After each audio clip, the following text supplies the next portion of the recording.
omenala Igbo anyị nwere enough to export okwu ni nkwu mbuka nweshiala. Our fashion is sellable. Onwe ndị ọya avia arụ esiba bulu ive ba na-eme business ba si na other part of the country mata Igbo land. Onwe ndị ọya abịa n'ekwuwara.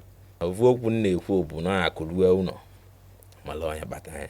Ọ bụ na ịkpata ive bata ego oyibo si abụrụ n'obodo oyibo si abụrụ na Lagos na ebe ọbụla so natava Anambra natava Enugu nata Igbo land for ụmụaka na-abịa abịa ive lụrụ ya bụ infrastructure bụ ive alụ bụ company oya onwe possibility last for over a century mana ọ bụ na ịlụ anya n'obodo ọzọ obodo onye ọzọ ịma na ị na-eme ive na ụdị na apụta echi nwa ga-enwe ike oya anata nwa ozi be nna ya maka na ive idebele ya bụrụ ebe nna ya ka idebele na idebele na bụ onye ọzọ